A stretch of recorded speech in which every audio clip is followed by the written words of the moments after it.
And we are live. Ladies and gentlemen, it's a pleasure to be hosting this US election debate. My name is Faisal Abbas. I am the editor-in-chief of Arab News. This debate is brought to you via Zoom, and it's a result of the joint collaboration of the Arab News Research and Studies Unit, along with international polling company YouGov, who together have produced the second of its kind study about the US elections. The first one was in 2016, where Arab News commissioned YouGov to measure Arab sentiment towards the two presidential candidates at the time, current President Trump and Hillary Clinton. This year, we repeated this study. And in case you haven't been following Arab News coverage over the past few days, we're about to bring you up to speed by showing you a summary of the video, after which I'll go straight forward to introducing our panel, our great panel of experts. The debate has been published through the past week. It has garnered a lot of media attention, and while there's a lot of difference of point of views amongst Arabs in the Middle East, North Africa region, the overwhelming majority, of course, agrees that whoever becomes the next US president will have a tremendous impact on the direction the region goes in the next 4 years. So, in case you have not followed the results or not seen the results yet, here is a quick recap which we will show you throughout this video.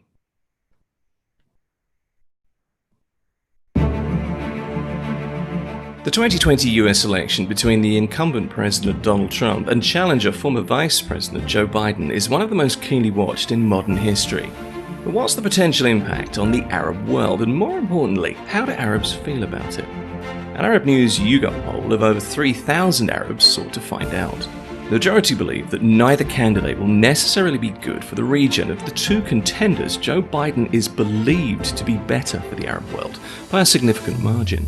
Yet it's not all good news for former President Obama's second-in-command, as 58% believe that Biden would do well to distance himself from the policies of his former boss, while the majority believe Obama left the MENA region worse off. On the issues that matter the most, Iraqis and Yemenis led the way in supporting Trump's strong handling of Iran, unsurprising given Iranian influence in those countries' affairs. Opinion on the decision to assassinate Iranian General Qasem Soleimani early in 2020 was split. Iraqis and Lebanese saw it as a positive move, while those in Syria and Qatar saw it as a negative decision. While a majority of Arabs support Trump's policies on Iran, a huge majority of 89% opposed his 2017 decision to move the US Embassy in Israel to Jerusalem. Resolving the Arab-Israeli conflict was chosen as the second most important priority in the MENA region for the next president. Other policy issues that Arabs see the next US president leading the response to are empowering the region's youth, solving the Arab-Israeli conflict, containing coronavirus, and containing Iran. As for an Arab wish list, well, many across the region seem to want the US to ease travel restrictions, with over 75% of respondents hoping the process to travel to the US becomes easier.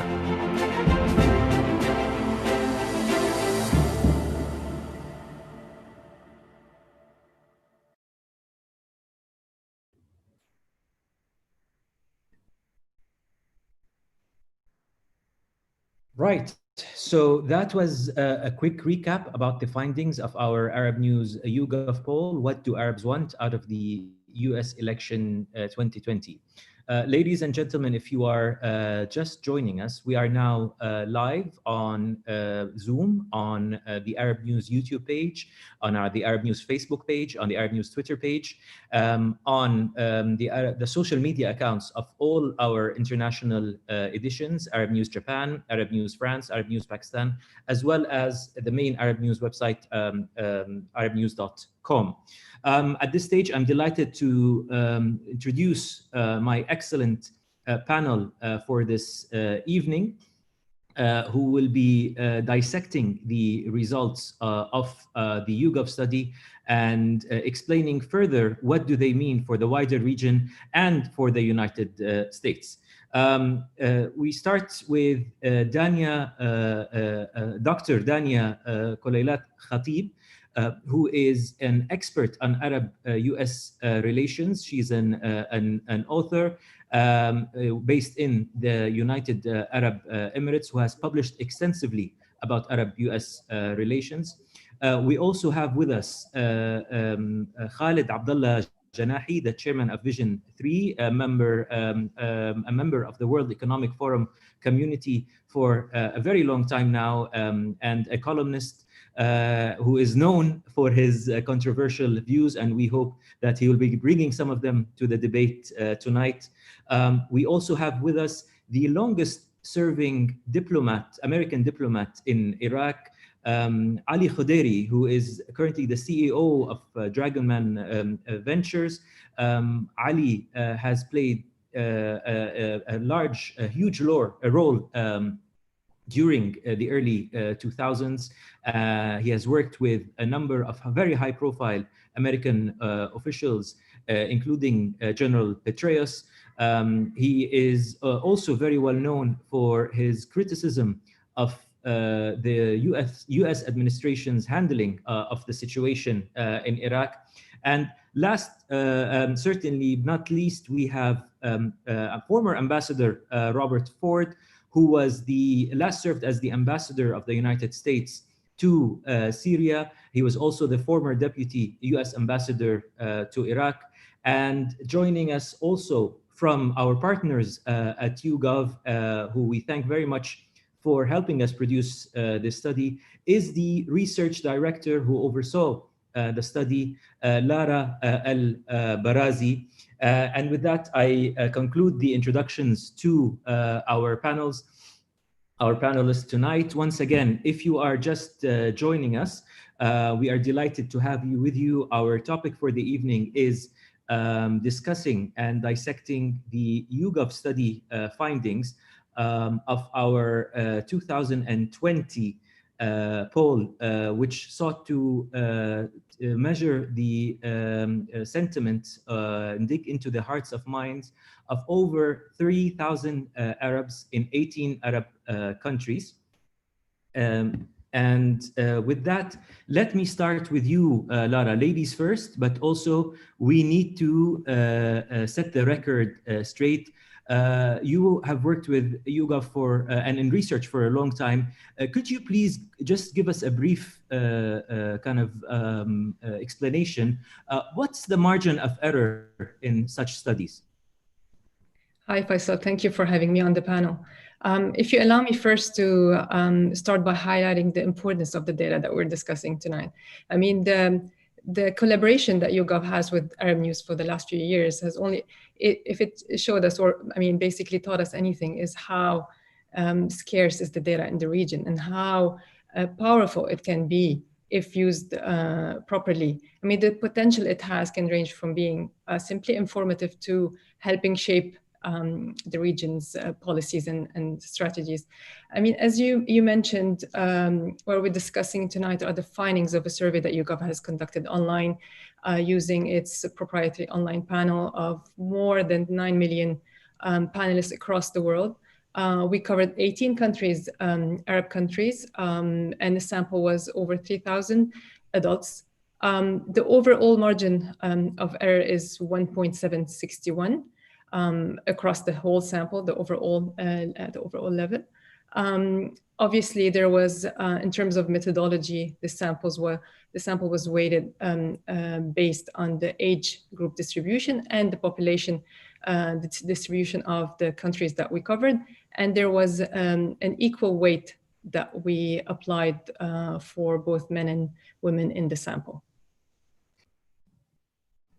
Thank you, Laura. I just have one quick follow-up question. And please do be honest, because as I mentioned in the introduction, we are actually very happy with our partnership with YouGov, and it always produces, as you rightly pointed out, there seems to be a lot of thirst for credible information coming out of the region. We are delighted to see the media coverage that that this study in particular has generated. However, I would like to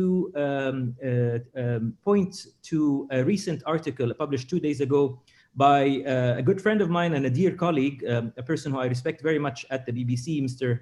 Frank Gardner. The title of the article he wrote was US Election 2020, Little Faith in Trump or Biden Suggests Arab Poll. It has been given significant amount of space on the BBC. There seems to be no skepticism towards any of the finding, apart from the fact where the poll shows that despite Biden being more popular in the region, it seems to me that maybe perhaps some people at the BBC did not personally like that finding, that despite the popularity of Biden, most Arabs, 58% in fact, as per the study, would like him to distance himself from the Obama policies, to which in a kind of a slightly tongue-in-cheek way, the sentence here reads, it should be pointed out here that while there's no suggestion of interference in the poll, the partner for it is the Riyadh-based Arab News in Saudi Arabia, where media operates within approved government editorial guidelines. Lara, just for the record, could you please tell the audience if there has been any form of interference in your findings from Arab News or others? Definitely. As per any poll that we conduct online, there is no mention of who's the end client or what is the purpose of the survey. So obviously there is no interference. This is conducted online. There is no way we can make respondents choose anything or exert any kind of influence. So definitely there's it's a very objective survey where the respondents have the freedom to select anything. I mean, and all the options where we try to cover all kinds of options, so we are as objective as possible. Thank you very much, Lara. We also have the right to publish or not publish something that we don't like. So we didn't have to publish the study or any of the findings, but there is no point doing this exercise if we were going to interfere with the findings. I would have imagined it seemed obvious, but maybe not everything is obvious. So let me go to Ali Khudairi and ask him, I mean, this sort of sentence insinuates that maybe there are people in the liberal media or in the left-wing media that might not like the fact that Obama, despite his kind of charismatic, in fact, amazing Cairo speech that he did in the beginning of his tenure, in the beginning of his presidency, is really not liked in the region, across the region. Ali Khudairi, could you please elaborate on why that might be? Why are 58% of respondents across the Middle East and North Africa, why do they want, if there is a Biden presidency, that this new administration distances itself from the Obama policies? Thank you, Faisal, and thank you for having me on today. You know, when I was reviewing the results of the poll and thinking about my time both in government and in the region, and what has occurred over the past several decades in the region, I was struck by the fact that there continues to be a broad misunderstanding of the region in Washington and of Washington in the United States in the region. Despite the increasingly interconnected world, there continues to be a lot of misunderstandings. Specifically with regard to the Obama administration, it is no surprise to me that a majority of Arabs want Biden to distance himself from Obama's policies. If we take a quick tour of the region that under Obama, you'll recall that obviously Obama intervened in Libya militarily, only to abandon it and let it sink into a civil war and violent tribal conflict, and now regional warfare increasingly. Obviously, he abandoned Hosni Mubarak, one of our closest longstanding allies in the region during the so-called Arab Spring, not understanding the fact that that vacuum would be filled by Islamists and the Muslim Brotherhood in particular. Obviously, as Ambassador Ford can attest to firsthand, I recall actually discussing this with Robert at the time, President Obama called the Syrians, as they were trying to rise up, he called them farmers and lawyers, and sat by and watched as Assad perpetrated a genocide, an ethnic cleansing, and did nothing to stop that. He backed Nouri al-Maliki in Iraq, and both standing by and allowing Maliki and Assad to misgovern their countries directly led to the rise of ISIS. Obama also pulled out of Iraq precipitously and then had to send troops back in, which again created a terrible mess, while looking the other way as the Iranians and the IRGC and Qasem Soleimani increased their role across the region in Iraq, Syria, Afghanistan, and Yemen, leading to the Houthi sacking of Sana'a, and obviously forcing the Gulf states to intervene. So overall, I'd give the Obama-Biden foreign policy an F in the region. I'm not surprised that the majority of Arabs want Biden to distance himself. In contrast, I would give actually President Trump a B+ in that he has helped broker an imperfect peace between the Israelis and the Palestinians. He has stamped out the remaining elements of ISIS, at least for the time being. He has eliminated Qasem Soleimani and taken him off the battlefield. And he has embraced closer cooperation with our Gulf allies. So I know that a majority of people aren't happy with the US in general, but I think that the trend is moving in the right direction, at least for the time being. Thank you, Ali. I hope our right honorable colleagues at the BBC were listening to you to understand why the majority in the Arab world feel that the Obama administration has let them, possibly because I generally do not think President Obama was a bad president. I think he was incredibly ill-advised, but I think he kind of set himself up to failure with that Cairo speech because the expectations were running through the roof. They were so high. And then obviously, the situation in the Middle East has never been easy. It's always been complex. And perhaps our next speaker is a person who understands the complexities of the region very well. Ambassador Ford, it's a pleasure to have you with us on this panel.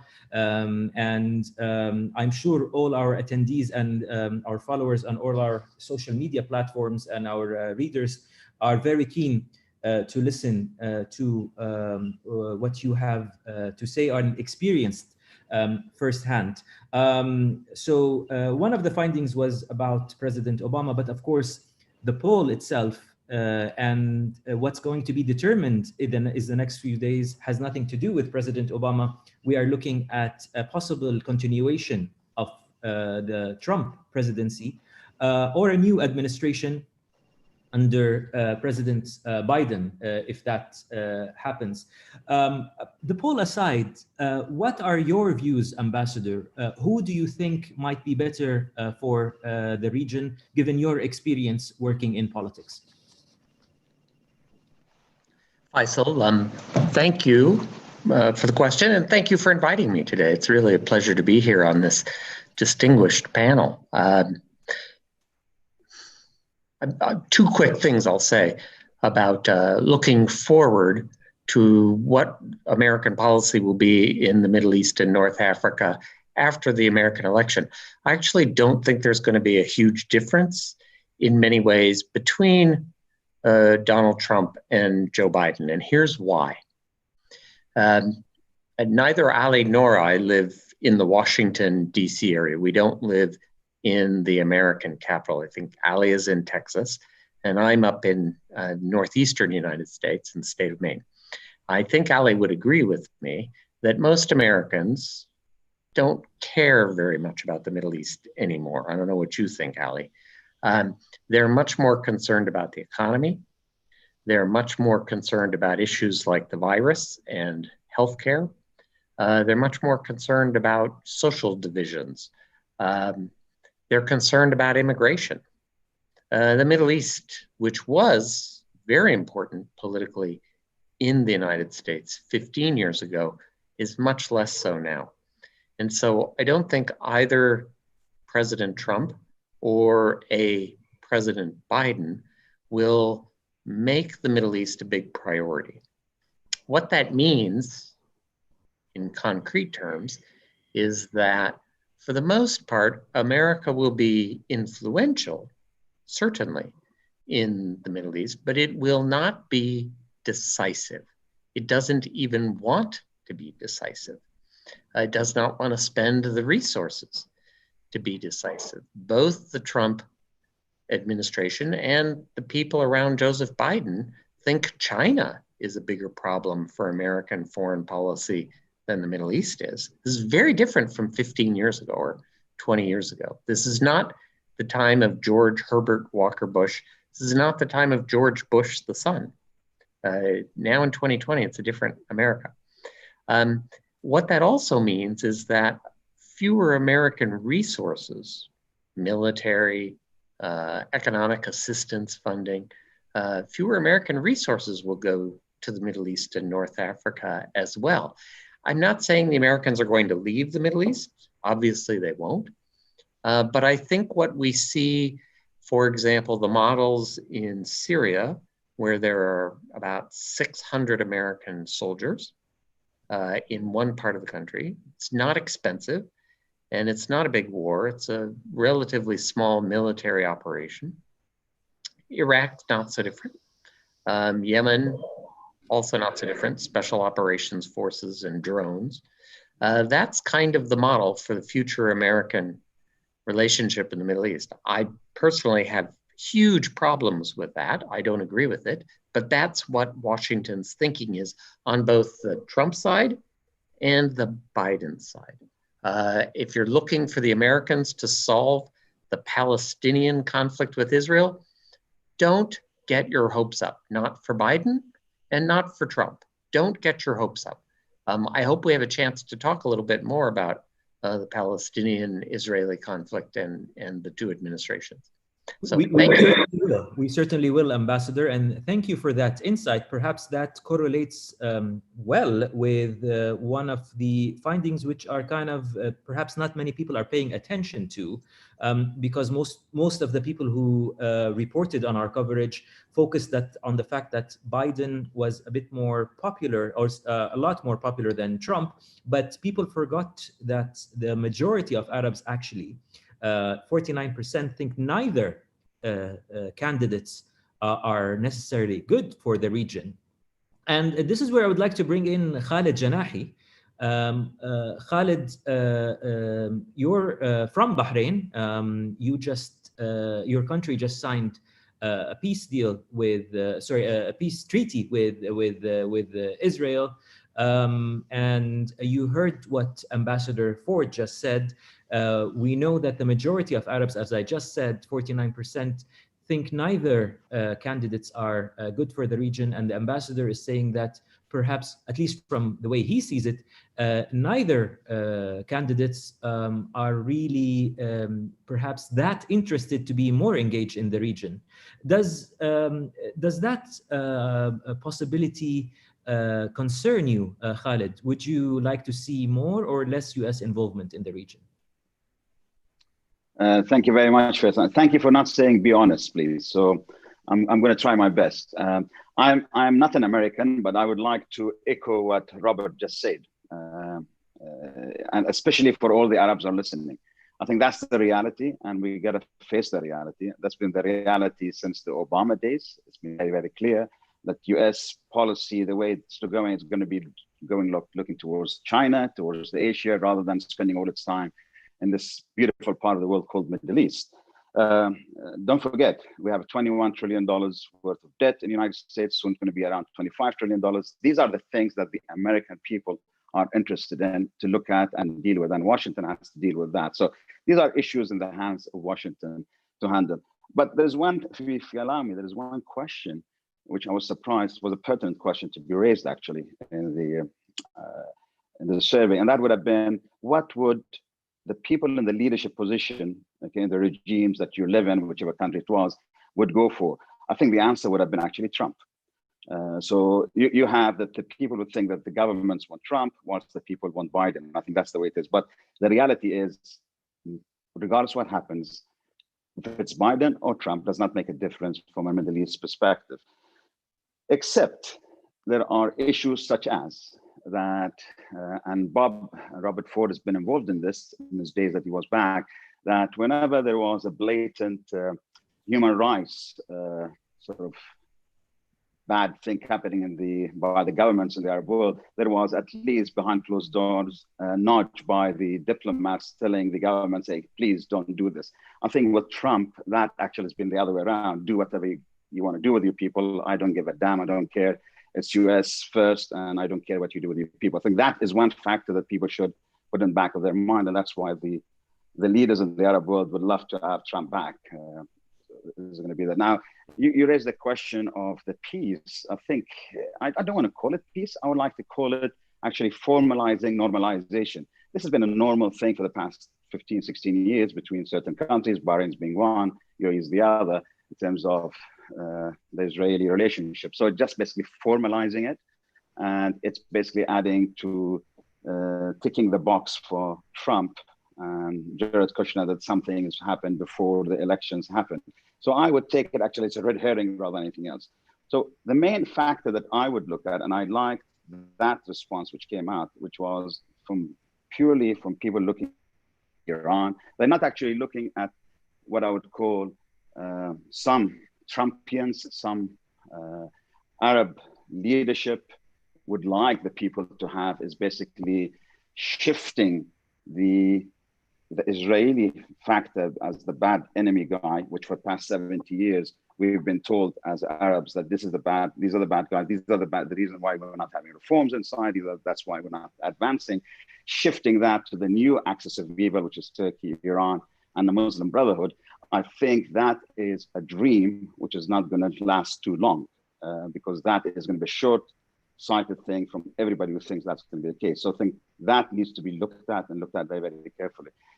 The main factor, if you tell me between Trump and Biden, I would say actually is going to be economics in longer term perspective, because one would have more of a negative effect at the beginning, which is basically Biden, and the other one would have, I would say, we would live a nice life for the next 3 years in terms of economic development in the United States, which basically adds to the rest of the world, adds to the region. So I think that's an important thing to bring out and talk about. Thank you, Khalid. Thank you, Khalid. But there's one thing. I'll come back to you in 1 second. Oil price. No, I just want to say the oil price. The oil price. Everybody thinks that Biden will be better for the Arabs than Trump. Again, I think that's a dream. Right. We're hopefully come back to oil, but because I don't want to lose the track that we were talking about regarding the Arab-Israeli conflict. You've mentioned it, Ambassador Ford has mentioned it.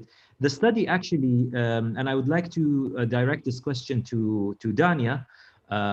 You're an expert on Arab American affairs, and if you were in a room full of American foreign policy experts, I wouldn't want to be in your seat when I explain the findings, the contradicting findings of what the study has found. So on one hand, the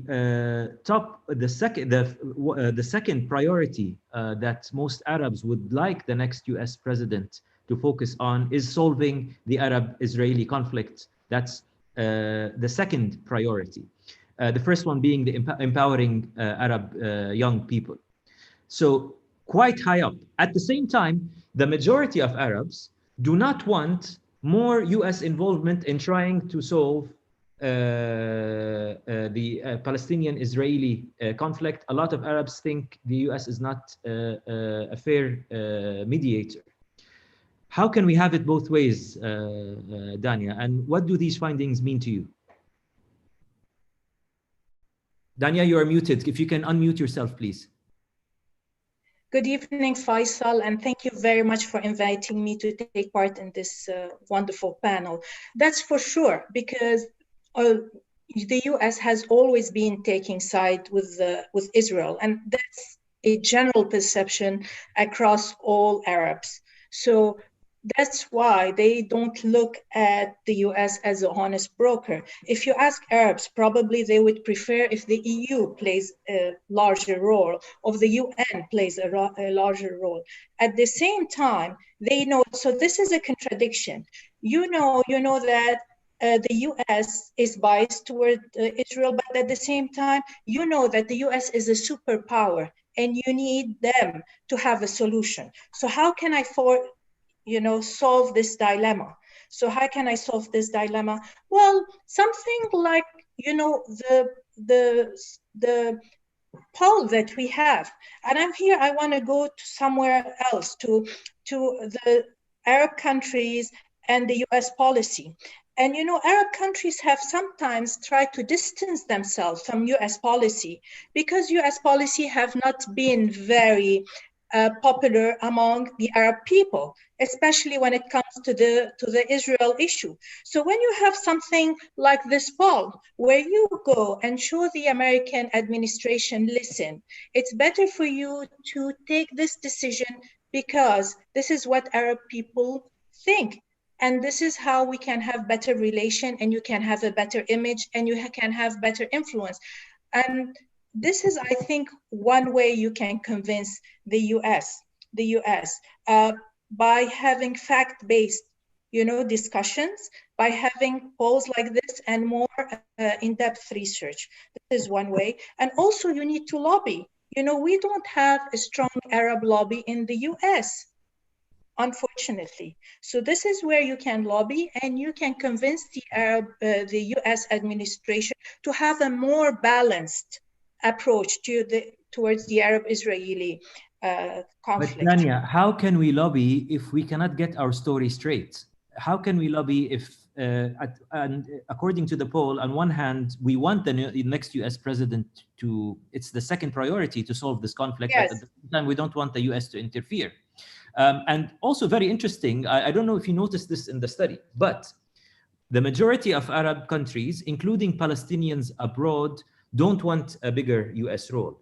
Interestingly, Palestinians inside the occupied territories, and I stress occupied territories because these are occupied territories, there's nobody suggesting otherwise. But what's fascinating here is Palestinians inside the occupied territories, inside Palestinian lands, want a larger US involvement compared to most Arabs abroad, outside of Palestine. Even Palestinians abroad don't want it. Who do you think has it right? The people who want? Of course, the Palestinians. Yeah. The Palestinians, because I think it's very difficult to have a real solution, because it's always, in all UN resolution, it's always been the US who vetoed all UN resolution, who disfavor Israel, who try to put any pressure on Israel. So here, I think you need to pressure the US, you need to lobby the US to have a more balanced approach. Of course, it's the Palestinian who think the US should be engaged and should be involved to have a solution. And don't forget, as you said, the Palestinian-Israeli issue, the Palestinian cause still has high salience among Arabs. So it's still a prime issue. And don't forget that all these movements we see, like if you see the Brotherhood, the Iran, they claim legitimacy to the Palestinian cause, regardless whether they care about it or they don't care. We know that they don't care, but at least this is where they index their legitimacy. So if we solve it, at least the narrative of a lot of these movements will be gone, will no more be valid. So it is a prime issue and it needs to be solved. And I think the stability of the region is important for the stability of the world. I mean, look at now. I mean, Europe is risks of breaking up because of the migration crisis. Thank you. So Thank you, despite the disengagement, there is an interest, worldwide interest, of having a stable region. Definitely. And we do hope we, at some point, get to that point so that we can focus on our region's prosperity and well-being. I want to go back to Ambassador Ford with that particular finding. I know, Ambassador, you wanted to discuss the Palestinian issue a little bit further. Does it surprise you, Ambassador, the finding that I just shared with Dania from the study, that Palestinians inside the territories, inside the occupied territories, are more keen to have a larger US involvement than Palestinians abroad and other Arabs in general? Very quickly, Faisal, I don't want to spend too much time on this, but in answer to your direct question, my understanding, my interpretation of the polling result with respect to the Palestinians in occupied territories is that they want help. They want American leverage against America's friend Israel in order to secure what Palestinians view as their just demands. You said something which I just want to be careful about. Sure. When you said everyone agrees that they're occupied territories. Be very careful with that. There are many people in the Trump administration, including the American ambassador to Israel, who do not share that interpretation. So it's not agreed within the American political system anymore. I think there was more agreement that they were occupied territories. There was more agreement about that in America 30 or 40 years ago than there is today.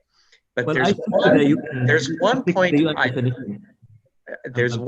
which I hope some of the viewers of today's forum might be interested in.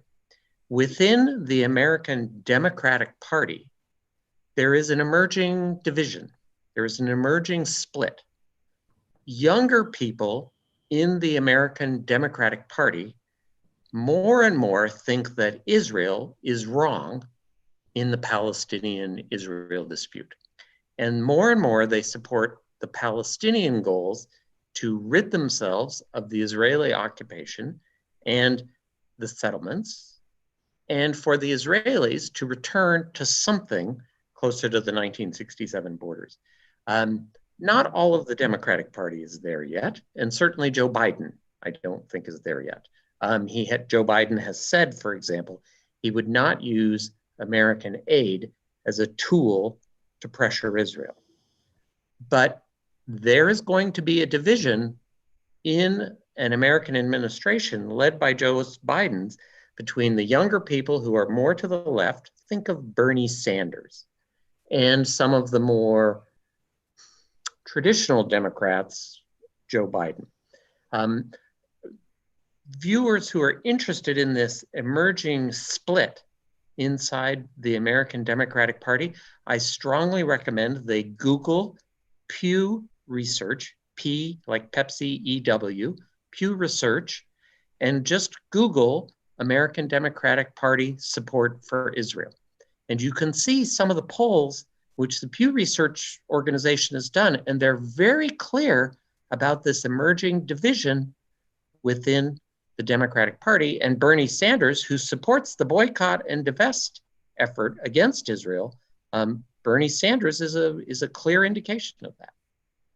Thank you, Ambassador. And I also thank you for pointing that out. Of course, when I refer to the occupied territories, I'm using the UN definition of it. Again, that's a subject for whoever comes into the White House to decide on how to deal with Israel and the Palestinian issue. However, I want to go back to Ali Khadeiri and discuss Iran a little bit. Ali, you're one of the most renowned experts on the topic of the Iranian malign influence, destabilizing influence in the region. So let me ask you very, very quickly. You have tweeted and you have written numerously and gave a lot of comments singing to the current administration's praise. You seem to like what the what the Trump administration, the kind of maximum pressure it's doing on Iran, and you think it's being fruitful. Do you, first of all, I want to kind of pick your brains and imagine a situation where the Trump administration continues. What do you see the end game with Iran if this maximum policy of maximum pressure on Iran continues? And what do you think is the likely policy of a Biden administration, Ali? Thank you, Faisal. I think the issue of Iran is among the most vexing in the region and has been since the Khomeini revolution in 1979. I think, unfortunately, the issue of Iran has been neglected by Washington since '79. Jimmy Carter didn't really understand and know how to deal with the Iranians, particularly during the hostage crisis. Ronald Reagan was embroiled in the Contra scandal. George H.W. Bush obviously had Iraq to deal with the invasion of Kuwait. Clinton was focused on other matters. The George W. Bush administration obviously invaded Iraq, left a vacuum which Iran filled, and Obama had to deal with that. And then, the world has had to deal with it ever since. I think that the reason why I'm cautiously optimistic with Trump's policy is the fact that he, unlike others, and particularly unlike Biden and Obama, understands Iran for what it is. The largest state sponsor of terrorism, and unlike Obama reaching out a hand of peace to Tehran, Trump knows that there can be no peace with what is essentially a fascist, genocidal regime that oppresses its own people and seeks to expand and export the Khomeiniist revolution across Arabia. Obama famously said that Arabs need to learn to share the region with Iran, i.e. Arabs need to learn to share Arabia with Persia. And I think that by definition cannot occur. Iran is a great country with a great history and a great culture. However, what this current regime seeks to do is expand itself and reconstitute what used to be the Persian Empire. And it seeks to do so through any means necessary: terrorism, genocide, and other malign activities. So I think that Trump, recognizing Iran for what it is, sanctioning them, embracing this policy of maximum pressure, is far superior than essentially what Obama and Biden have sought to do, which is be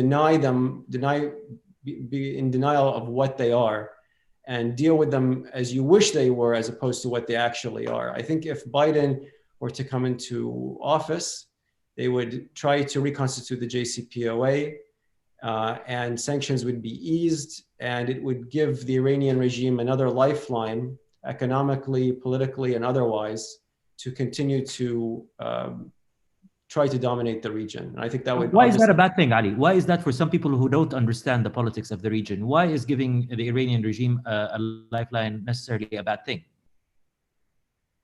Well, again, look at the history of Iranian intervention in the region since the Khomeini Revolution in 1979.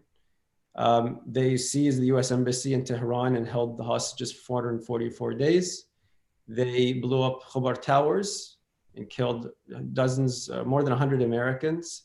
They were complicit in the US Embassy bombing in Beirut and in Kuwait. Obviously, they assisted both the Taliban and other extremist elements in Iraq, the militias. They helped constitute the Syrian genocide. And as I think Dana rightly pointed out, the region, both as Ambassador Ford pointed out and as Dana pointed out, Americans are tired of the Middle East, and they really want it to go away because they're focused on, rightfully, jobs and the economy and healthcare and other domestic issues. However, American neglect of the Middle East, wishing it would go away and thus disengaging, would cause further instability. And that instability, as was the case in Iraq and Syria, would lead to refugee flows into, for example, Europe. And those refugee flows directly contributed to the near breakup of the European Union, and I think were decisive in Brexit. So there are massive global implications to instability in the Middle East. Something that I worry about in the coming decades, that has already been alluded to by Khalid and others, is what will the world look like in a post-oil world? Frankly, it's something that keeps me awake at night. What will the Middle East look like when its basically only source of economic vitality, oil, is no longer worth anything, or is worth a small fraction of what it was? It's something that is deeply concerning to me because it has, again, global implications when hundreds of millions of people no longer have the lifestyle that they've become used to. I think it's a major concern for everybody, Ali, and I will go back to Khalid at some point, and we come back to you also to discuss oil. I have to go to our event partners and ask from their audiences what the questions are, and then I'm going to take some questions from the general audience. But before that, I have one quick question for Lara, which I think is also important since we need to be as accurate as possible.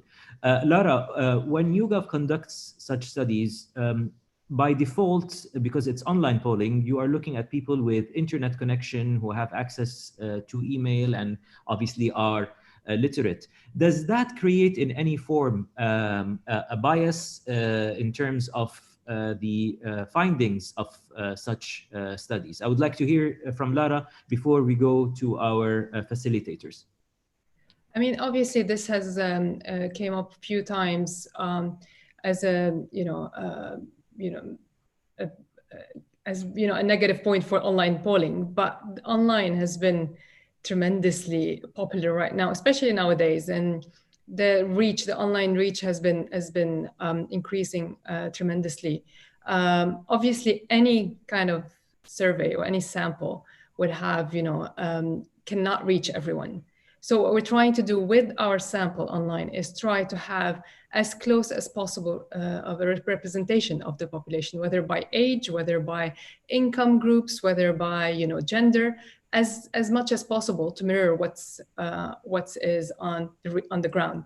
Obviously, every methodology has its negative pros and cons, but we need to look at the big picture. We need to look at the margin of error. We need to look at how representative is the sample. And obviously our sample here is quite large, and we try to cover as many countries as possible.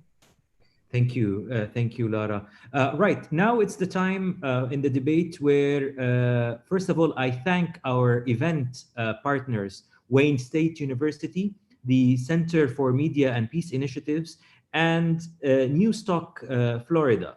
And our event partners have each promoted the event within their organizations, have a number of interested students, members, or listeners tuning in to this debate. We are on New Stock, Florida, as we speak now, in addition to all the Arab news platform. And from each of our event partners, we have one facilitator who has been talking to their respective audience and has reporting to us with some questions or comments to our panelists. So let us start off with Robert Bernstein from the Center for Media and Peace Initiatives. Robert is the executive editor for the center, and he's an advisory member at the International Association of African NGOs. Robert, if you are with us, please direct your question to the panelists that you like, or if it's a general comment from your members, please let us hear it. Can you hear me? Yes, absolutely, loud and clear. Okay. I just want to say first, thank you for allowing us to participate in this panel. And secondly, I came into this last night with a number of questions, but clearly after listening to all these great panelists, my questions have changed. And I will say the study really didn't surprise me in a lot of ways. There were many pieces of the study that I found kind of reiterated and reinforced some of the ideas that I had. Two of my questions, the first question really concerns the JCPOA. I'll address this probably to Ali first, but the big concern and the big criticism of Trump's pulling out of the JCPOA was that it was a framework. We clearly knew the JCPOA was a terrible agreement in the terms of total agreements, but at least it formed a framework where the Iranians were forced to follow some strictures and to follow some inspections. The criticism in the United States against Trump is clearly that the JCPOA being pulled out of by the United States now allows Iran a free rein to go ahead and develop ballistic missiles and continue the research on the Iranian nuclear bomb. What is your response to that? And what do you think is going to happen in terms of a future agreement? Clearly, I hear from the panel, or particularly you, that Biden should probably not resurrect the JCPOA, but go ahead and begin a new total agreement, which seems kind of difficult in the climate we are in now. So that's my first question. Who would you like it addressed to, Robert? I would like to address it to you first, sir. If anybody else wants to participate, Ambassador Ford, I don't know, or perhaps Khalid, but I would certainly like to direct it to you first. I would, I have an answer, but I'm afraid I'll be eating up the time of our... Well, I meant to Ali Khaderi. Okay. So Ali, please answer this question. And I still have an opinion, but I will not mention it at this stage. Ali. Thank you, Robert, for that excellent question. And I'm frankly so delighted and pleased that you raised it, because it's a very important topic, perhaps the most militarily in the region. So again, as I mentioned earlier, we are where we are today, cornered collectively, globally, with respect to Iran because of the neglect of the past several decades. When Khomeini and the Islamists came into power in 1979, people weren't sure what to make of them, and actually some supported, for example, Iran against Iraq during that conflict, that terrible 8-year conflict. Others for decades denied that the Quds Force and the IRGC were engaged in a variety of covert activities, supporting Hezbollah or other radical groups across the region, or were opening offices in Southeast Asia or Africa or South America. The issue of the JCPOA specifically, and the reason why myself and others were critical of the deal, is that it focused, as Iran desperately wanted, on a very small sliver of Iran's malign activities. It focused exclusively on its nuclear weapons program. It did not address, over the long term, the issue of ballistic missiles, the issue of Quds Force support for the Taliban in Afghanistan, for the militias in Iraq, for Assad in Syria, of Hezbollah, of their activities in Libya or in Yemen or in Bahrain or across the rest of the world. And that is the central reason why I think that deal was always doomed to fail, number one. And number two, why it emboldened Qasem Soleimani and the IRGC to further step up overtly rather than covertly their interventions in most prominently Iraq and Syria. Which has led to the further polarization and destabilization of the region, and which increases the likelihood of open warfare.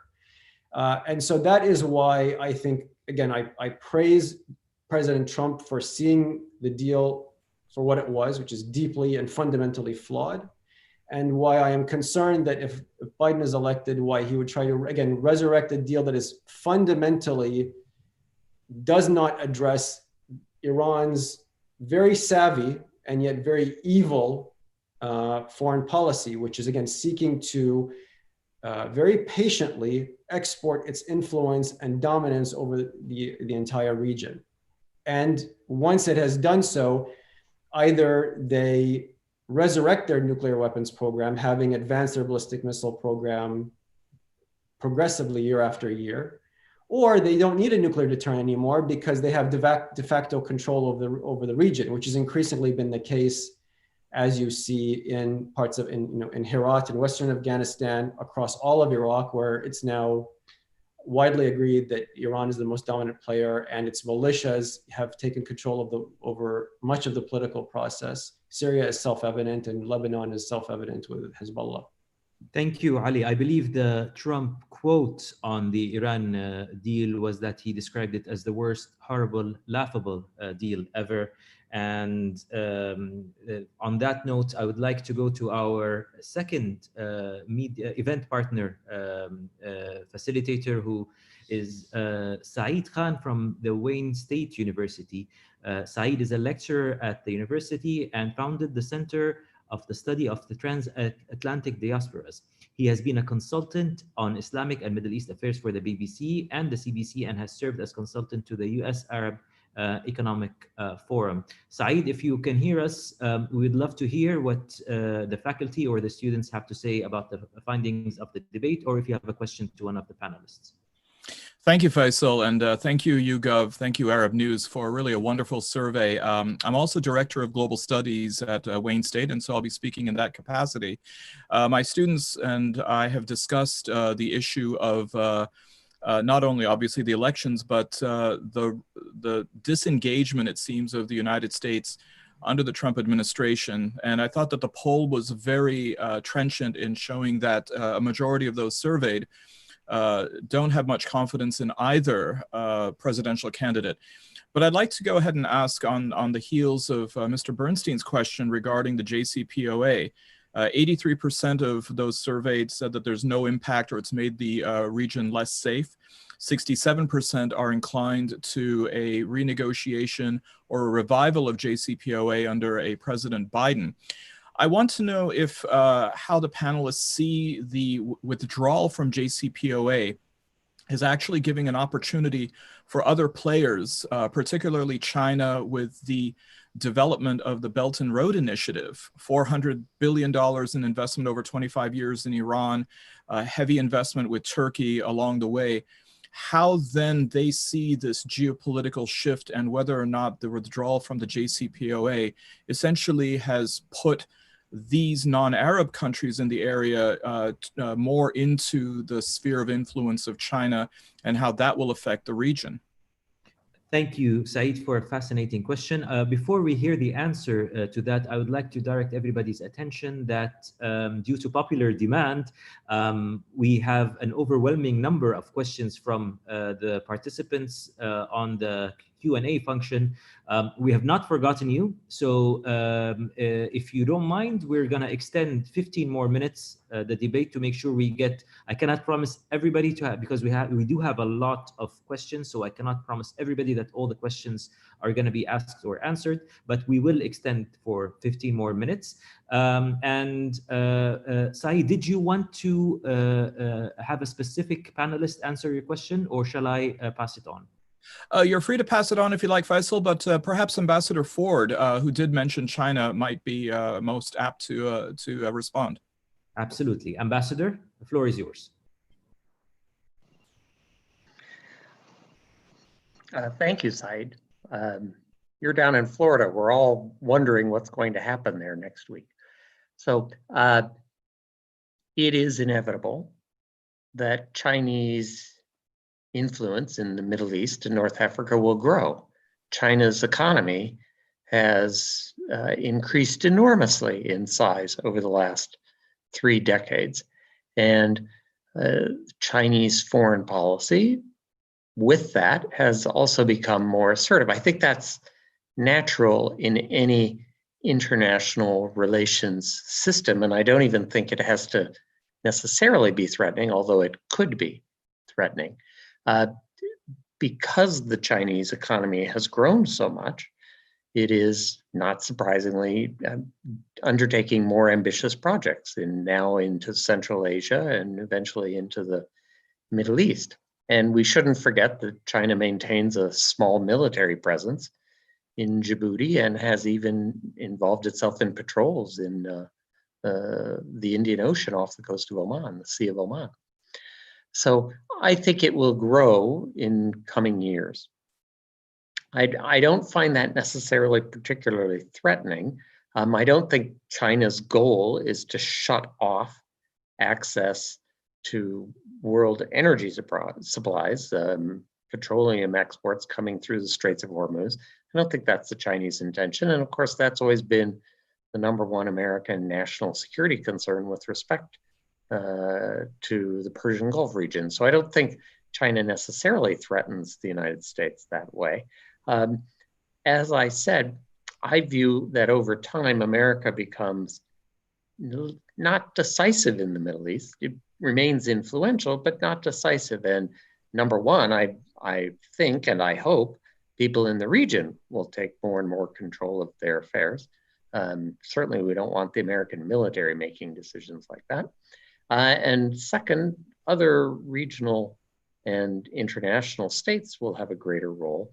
China being one, but Turkey's economy also has grown enormously over the last several decades. And not surprisingly, the Turks too have a more assertive foreign policy. Thank you, Ambassador. Perhaps it wasn't intentional, but it seems Florida has a lot of weight in this in debate. Our next facilitator is a colleague and highly respectable journalist. Jim Williams is a 7-time Emmy Award-winning TV producer, director, writer, and executives, and he's with us from News Talk, Florida, who is broadcasting this with Arab News. Jim, first of all, thank you very much for your support for this talk. And we are very keen to hear what are your listeners wondering about, what are their questions, and more importantly, if you have any comments or questions to any of the panelists.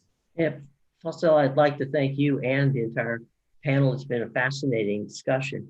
My question would go to Ambassador Ford, and that way, Mr. Ambassador, your points about Palestinians and the whole situation of what's going on in Israel with the Palestinians. You very rightly put that the Democratic Party at this point in time has a very strong progressive base. My question to you is this: with that progressive base, would it not be a tell, if you will, to use a poker term, I apologize, would it not be a tell to find out if there would be better Palestinian and relationships with Israel if, say, we take a look at if a Biden would win, or Vice President Biden would become President Biden, would looking at his cabinet and seeing how he lays it out with progressives involved, would that be a tell that there might be a future down the road peace accord that could be brokered because of the progressive wing of the Democratic Party influencing some things that Vice President Biden might be interested in? Thank you, Jim.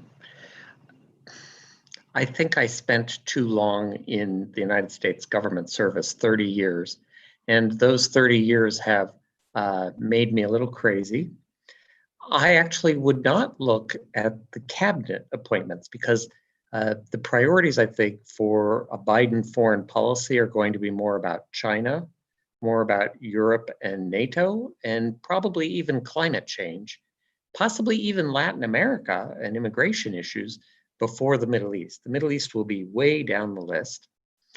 And so I don't think the Secretary of State per se is necessarily going to make the Middle East a priority, and I wouldn't look to that person to be the key person. I'm actually thinking who would be the State Department number 3, and especially who would be responsible for Middle East policy in the Pentagon and at the State Department, at the Undersecretary and Assistant Secretary levels. We'll see. Right now, in the Trump administration, finally, there is an Assistant Secretary for Near East Affairs, David Schenker. And David, as you can see, is spending a lot of time trying to negotiate an agreement between Israel and Lebanon. And he's quite earnest about it. But David is not touching the Palestinian issue. He doesn't go near it. That's the domain of Jared Kushner, and to a lesser extent, Ambassador Friedman in Israel. So I actually would look less at the cabinet appointments and more at the appointments 2 levels down to give us an indication of what a Biden administration policy towards the Palestinian dispute would be. Here's one thing I would also look for. Would there be an increased American effort to open a channel of dialogue, just simple dialogue between Washington and the Palestinian leadership? I'm not talking about Hamas because there's no way a Biden administration is going to talk to Hamas, but other Palestinian leaders, Mahmoud Abbas and people around him. That dialogue does not exist now. And of course, the Palestinians are partly responsible for that. But I have to also say the Trump administration has basically said to the Palestinian leadership, it's a take it or leave it. And when you in diplomacy say take it or leave it, that's not a very subtle diplomatic approach. So we'll see if the number 2, the number 3 levels of a new Biden administration, if he wins, you're in Florida, you may be decisive down there, but if he wins, let's see what the 2nd and 3rd level people in a Biden administration would do to open that dialogue. Thank you, Ambassador. I'm going to go to some questions that came into our Q&A from the attendees. And we have actually 2 questions about the same topic, one from Eduardo Riccio and one from Nafiz Ahmed, who's a columnist at Vice. And they're both asking about the climate change. Surprise finding was that the climate change is not a top priority for respondents in the Arab world. Why do you think this is it? And Eduardo is asking, how do you feel the different, whoever becomes president, whether it's President Biden or Trump, policy would be on climate change? First of all, let me take the first part of the question to Khalid Janahi. Khalid, do you agree with the findings that we in the Arab world do not really take climate change that seriously? Do you blame the people? I mean, I think there's so many other points that they are looking at for them to think of climate change. But that brings me to a very important point. I mean, there's so much in the findings, okay, and so much we've been discussing here on the basis that these are people that the Arab world, and I would like to take Ali's point actually, and Robert's point together in this, because when we look at the people, the 400 million or whatever we are, 380, the Arabs in the Arab world living, I would actually put this, my people will not like it, but this is reality, that majority of us, if not all, we are subjects, we're not citizens. Let's bring that into perspective. I mean, we are told what to do rather than we want, and the critical thinking factor in terms of doing things and being part of the decision making, it's not part of the Arab living today. So I think to put climate change or looking at the climate factor as a point, I think it's the last thing, although a lot of people work for it. The countries per se, they've all signed to the what I call Vision 2030 of the UN, the SDGs, and one of that is the climate factor. So we've all signed that, and I don't, to be honest, I think the majority of us don't know why we signed, but we signed, and part of it is the climate change. So I think to bring climate as part of what the everyday's problem today in the Arab world, I think it's a bad thing. But let me pick on the points of both Robert and Ali, if I may. The issue of Iran, I mean, and oil, actually. Let me bring the oil. I mean, Mr. Trump. I would prefer to start with oil, Khalid, because we have not. Okay, no, oil, yeah, it's oil. No, Mr. Trump. Okay, now this is the thing. Mr. Trump, and I said it so many times, and I love him. I used to love SNL. But for the past 40 years, I've been having actually SNL every time I read a tweet by Mr. Trump. So it's been a fantastic thing for me and I would love to see him for another 4 years there. So Mr. Trump has been very clear. Why should we be there? When it was something with Syria, and he said, because there is no oil, why should we be there? So oil is where he goes. If it's a desert, there is no oil, we're not going to go there. Oil, sooner or later. It's not because it's not going to be in abundance. It's the value of oil and the importance of oil is going to go away.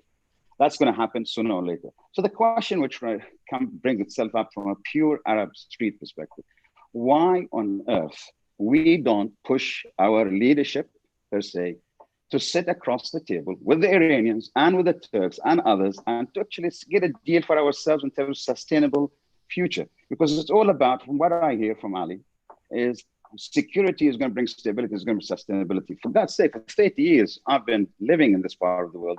I've been hearing this, and none of that has been happening. It's basically there is zero sustainability. It's all about security, and we've yet to get to stability. So I think it's very important that the people start pushing, and that's why I like the last question about basically worrying about failed states, worrying about the economics. That is the main thing that we should be looking at. And from that brings other things. And one thing is the Iranians and the Turks and the others, we need eventually to coexist with them. We need to come from a point of, you cannot bring these people for 40 years. We could not bring the Iranians to their knees.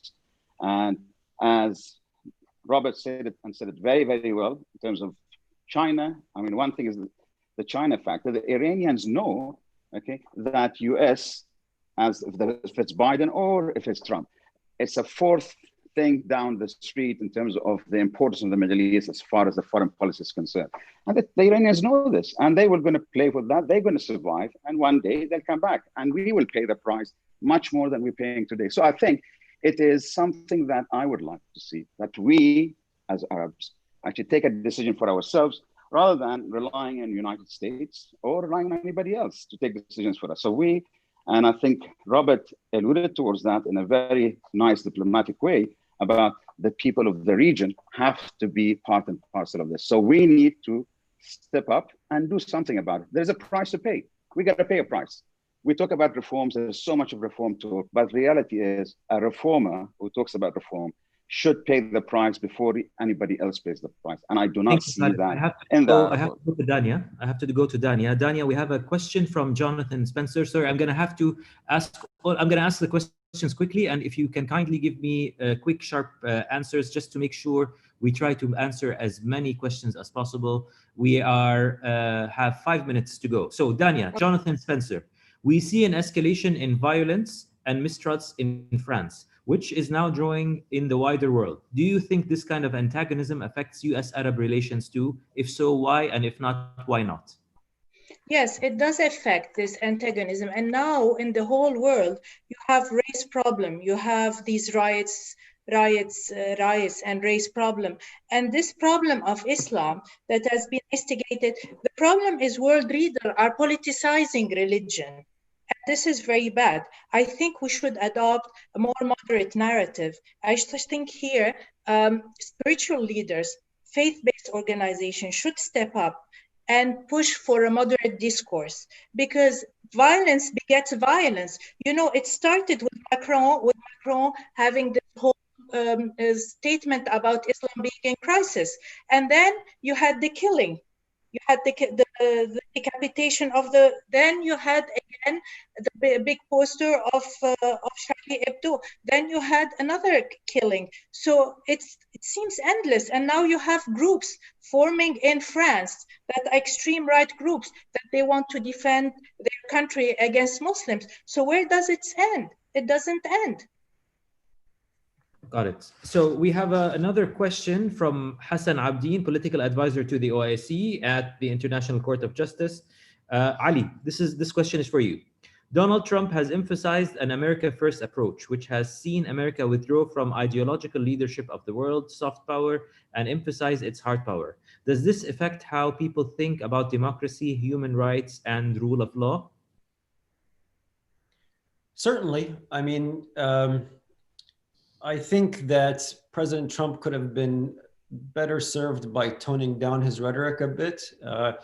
He is, through that rhetoric, playing to his base, which seeks a more transactional rather than ideological foreign policy.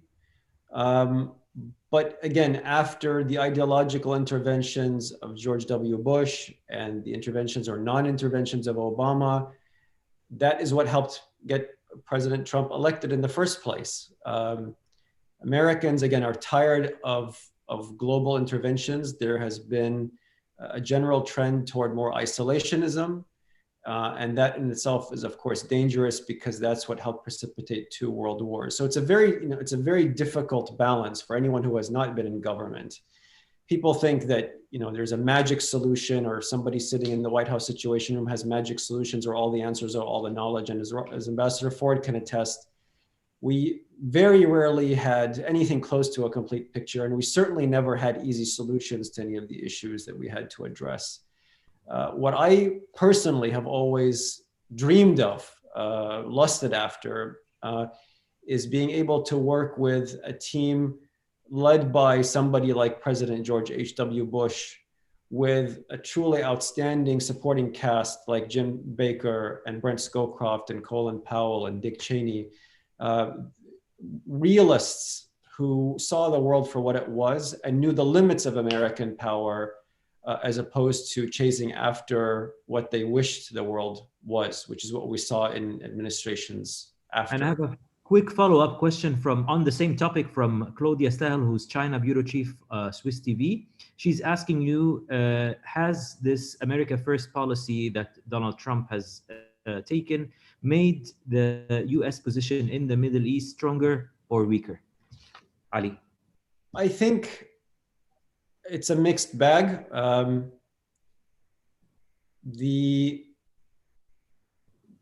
I think that there is less sort of moral support, or America doesn't have as much of the high ground as it did in previous administrations. Again, focusing on human rights or standing with the people, etc. However, again, practically speaking, I think the Trump administration sees the Middle East for what it is, which is frankly a trap where America has invested trillions of dollars and thousands of lives over the past several decades and gotten very little in return. And so it has sought to turn the relationship into one which is much more pragmatic and transactional, which is we will support the existing governments across the region. We will sell them weapons. We will share intelligence with them. We will trade with them, as opposed to, President Trump is the first American president in several decades who has not launched a new war in the Middle East. Clinton bombed Iraq. Bush obviously invaded Iraq. President Obama withdrew from Iraq, for example, and then reintervened. President Obama, again, as we discussed earlier, toppled militarily Muammar al-Gaddafi. So I think it is a mixed bag. And as Ambassador Ford said earlier, America slowly withdrawing from the Middle East, both militarily and diplomatically, has led to, naturally, other powers exerting more influence. Russia is a prime example with what it's done in Syria, for example, and the Chinese, which are through economic means increasingly becoming more assertive and aggressive in the region. Right. So I'm going to have to wrap up in a moment. Before I ask the excellent panelists that we've had this evening to place their bets for the results on November 3rd, I have one last question and I do apologize to anybody who couldn't manage to take the questions, but we are already 17 minutes over time. So hopefully we will be able to accommodate all your questions in other opportunities. Ambassador Ford, Edward Lawrence, China journalist at the BBC. The survey findings show that respondents feel China is the second biggest critical issue facing America. What does this suggest about how China is viewed in the Middle East? And of course, how did you feel about that when you were serving as ambassador or deputy ambassador in the region?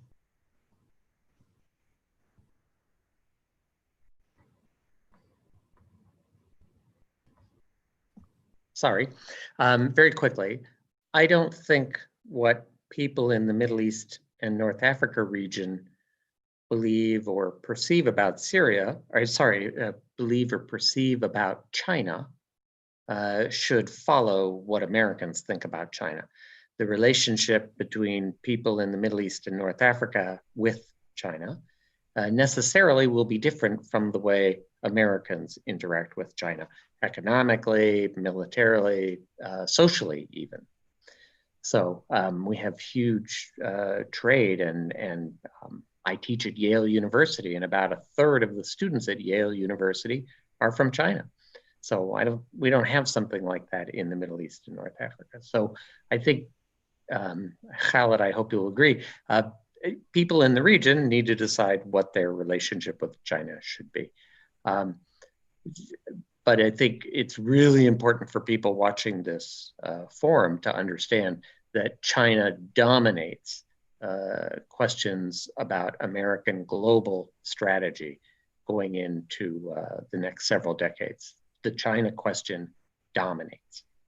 Thank you, Ambassador. And I think many countries in the regions have decided how their relationship with China is, or at least how it's going to be in the future. Right, now for a quick round of placing your bets, dear panelists, and we will have to see on November 3rd whether you get it right or wrong. Ambassador Ford, I'm going to start with you. Who do you think will be the next president of the United States? I genuinely do not know. This election is so different from previous elections. What I do know is that we will not know the results on Wednesday, November 4th. We will not know the results on Thursday, November 5th. I think we will not know the results for weeks. There are going to be many, many hundreds of lawsuits about the voting process. And I think America will largely be paralyzed politically for much of November, and it could well last through December and all the way into January and inauguration date. We have never had this kind of division about the election process itself during my lifetime. And I can remember elections in the United States back to 1968. That's how old I am. So I think if I was an airplane pilot, I would say to all the passengers, please buckle your seatbelts. We are expecting turbulence. Well, you certainly don't look it, Ambassador. You don't look that old. Really, I would say thank you for your answer. But, you know, I think the last thing we need this year is more uncertainty. Well, it is 2020 after all. So why should we expect anything to go as planned? So thank you for that, Ambassador. Let's see what Ali Khudairi thinks, who Ali Khudairi thinks the next US president is going to be. I echo the sentiments of my dear friend, who is slightly older but much wiser than I am, Ambassador Ford. I agree with him that the domestic political environment is very polarized in the United States right now, unfortunately. And as a result, there are a lot of very powerful forces on both sides which seek power and all of the money and influence that it brings with it. And so I think it's going to be a contested election. I genuinely don't know. I have a strong personal preference of who would win, but I don't know who is going to actually win. It's too close to tell us who that person, or shall we guess? You can guess. Okay. Well, it's definitely not Biden, according to the questions at least you've given throughout this panel. Thank you for that, Ali. Khalid, let's go to you. Who do you think was going to win, and I think you already alluded that you think Trump is going to win. Has anything that's been said in this panel changed your mind? Well, no, actually, I did not allude that he's going to win. I think I'll pick on what Robert said, but I think let's take some of the positive. I think the turnout for this election is going to be higher than the last one, which was in 1908, which was 65.4%. So I think it's going to beat that. So, but unfortunately, there's going to be more polarization. And I think we're going to have, as for Robert said, we're going to have really problems coming up in terms of not accepting not to be in the office by Trump. And actually, there is a possibility that we come on the inauguration day, we'll have the first acting woman president of the United States, which is Pelosi, until such time we fix things. But I think eventually Trump will get into the seat, because if he doesn't, we're going to have lots of blood on the street. Well, I'm glad to see everybody so optimistic. And I hate blood on the street. So there you go. I'm glad to see that everybody's being very optimistic tonight. Khalid, you are right. You didn't allude Trump is going to win, but you did say that you would like him to continue for 4 more years. Let me go to Dania. Your predictions, Dania, but please unmute yourself. Yeah, my prediction, I mean, I can't predict. I predicted last election that Hillary Clinton's going to win, and I was wrong.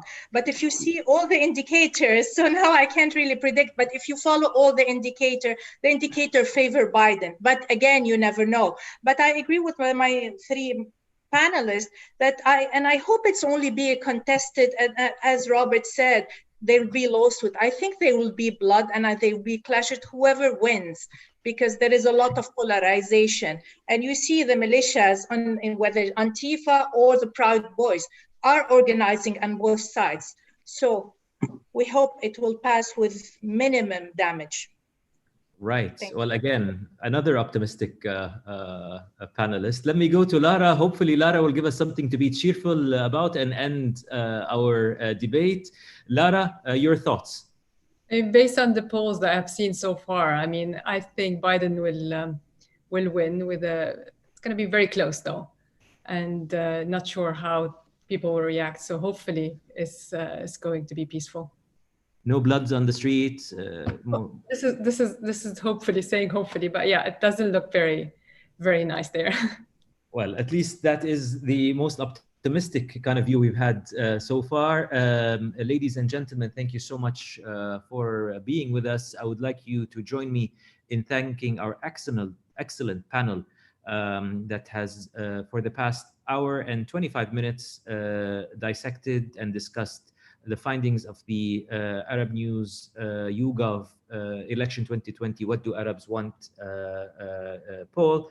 And we've tackled a large number of issues in this hour and a half, including the Palestinian issue, Iran, oil, and of course the the outcome of the US election itself. Please do continue following us on arabnews.com, and we'll see you after the election.